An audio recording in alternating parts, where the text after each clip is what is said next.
start by putting it simply. Danny Garcia is, pound for pound, one of the best boxers in the world. He's also my favorite type of fighter, an overachiever who takes tough fights and wins them, and a puncher who's proven he can pound his opponent into submission with a single left hook. Very few active fighters have faced the consistently tough opposition that Garcia has welcomed. Each time Garcia has gone to the gate, he's left the ring with his hand raised, and after unifying belts in the 140-pound division, Garcia arrived at showtime.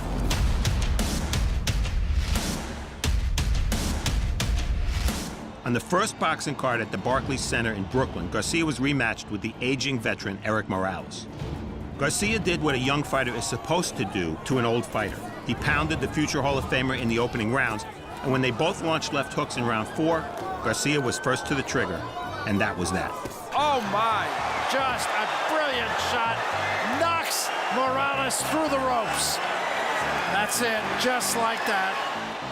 Danny Garcia, tremendous possibilities in a 140-pound division that he may have in his future. And this is a case of the king is dead, long live the king. Morales had been a great champion. He never fought again.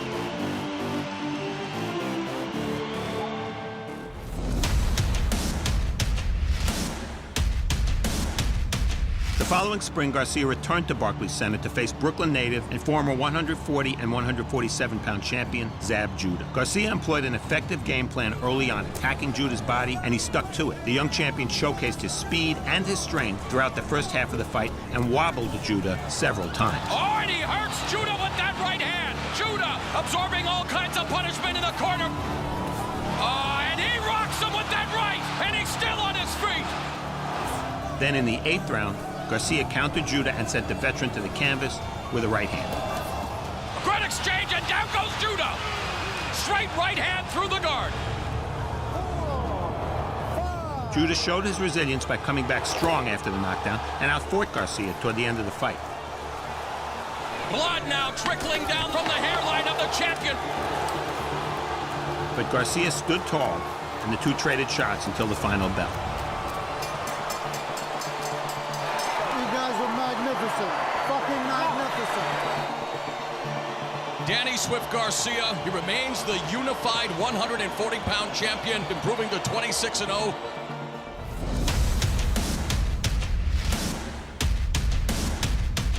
This fight is a fight boxing fans have salivated over. In his next fight, Garcia was matched with one of the biggest hitters in the game, Argentina's feared Lucas the Machine Matthysse.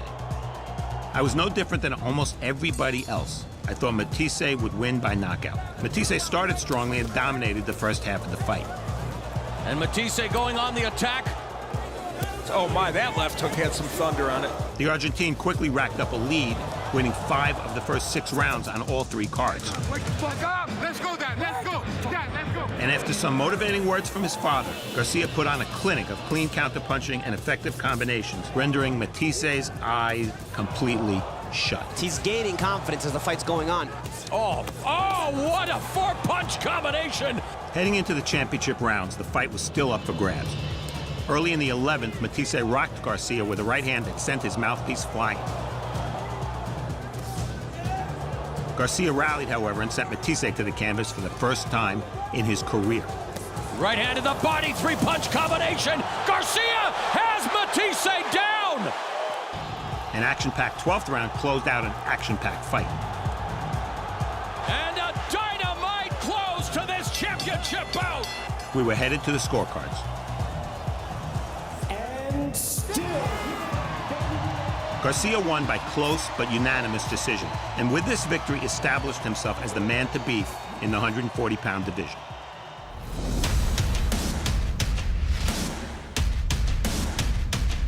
In March of 2014, Garcia traveled to his family's homeland of Puerto Rico and fought for the first time in front of the Puerto Rican fans.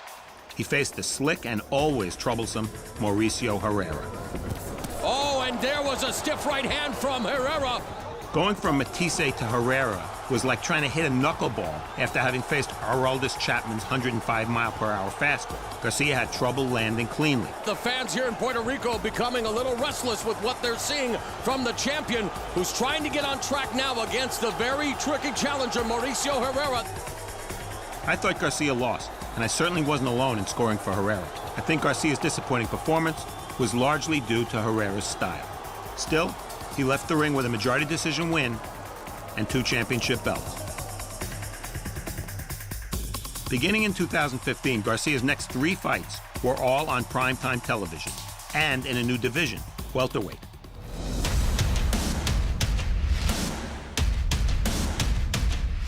Garcia's much anticipated showdown with the battle-tested Lamont Peterson was really 2 fights. Garcia started out strong and built an early lead. Then in the later rounds, it was Peterson who applied suffocating pressure and narrowed the distance. Garcia got the close decision, and this time I agree.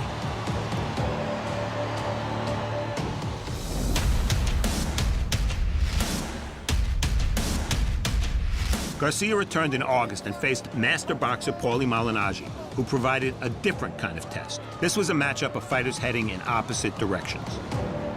The steady pressure of Garcia, if it doesn't get you early, it gets you late. And it's starting to look that way here. Indeed, Garcia proved too strong. His focus never wavered, and the fight was stopped in the 9th round.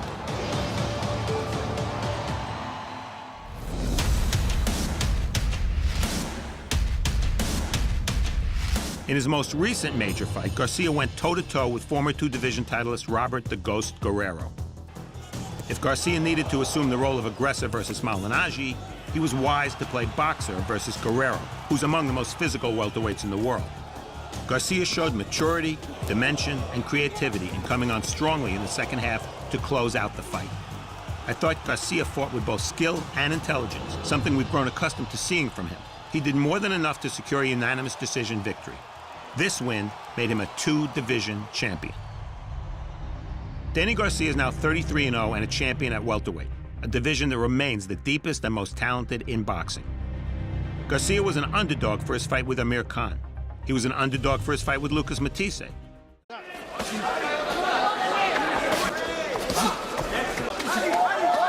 Now this is where Redkach has to go to. And again, just what you said, Steve.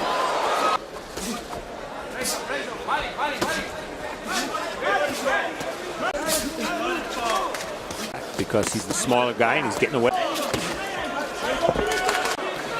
Now this could be a potential problem for Farmer because he's Redkach. There's a good right hand from Farmer. Went into the red corner and waited for Farmer to come to him, and Farmer was having a moment for Redkach. It's just not long enough. And there was one good right hand from Redkach. Farmer. And I think that hurt Redkach, and I think Redkach is in some trouble. Throws wild punches.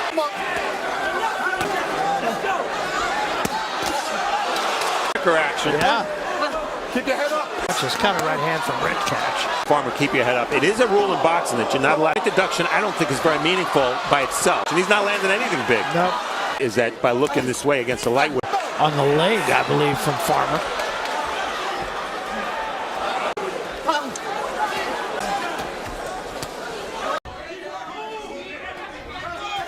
And there was a right hand just dropped to Amidu. Combination started with a right hand, then a left behind it. 7, 8. Hey, look at me. Your right hand's up. Appears to have his legs under him. Long way to go here. Look, all right. I'm watching him. Let's go. And Redkach going to try to close the deal. There was a right hand and another one. And another right hand by Redkach. Redkach not letting him get off the ropes. Combinations and another shot drops him. Last round of the fight. He sets up the jab, followed with the left hand. That's what Robert Garcia's been saying about the right hand. Use it to set up your power. Once again, the first knockdown. Watch how he jab, left hand. Right up the middle. Redkach throwing a very straight punch, and Amidu didn't really have a chance to react to it. Now here's the second knockdown. At this point, Amidu still hurt, not holding. Redkach should have been going to the body a little bit more, but he knew he had a hurt man, and that's some right hook. Yeah, it sure was. And he did dig to the body right before that, too. Once again, watch him bring up the right hook. Now he's just flowing here, Redkach. There it is. And at this point, when you looked at Amidu, he did not look like he wanted to continue. have to think this is a pivotal round. Does Redkach? Good right hand rather by Zlaticanin. I think that got Redkach's attention. And Zlaticanin jumps it. So much for Redkach's And a momentum. right left hand dropped it. That was a huge left hand. 4, 5, 6, 7, 8. You okay? Yeah. Give me your hand. Okay. Stay cool. And now we'll see. Long way to go in this round. Zlaticanin right on top. Redkach in big trouble. Zlaticanin trying to close the deal. And Redkach trying to fight back off the ropes. He is still in trouble. And that's it. It's over. No, it's over. It's over. You got to protect yourself.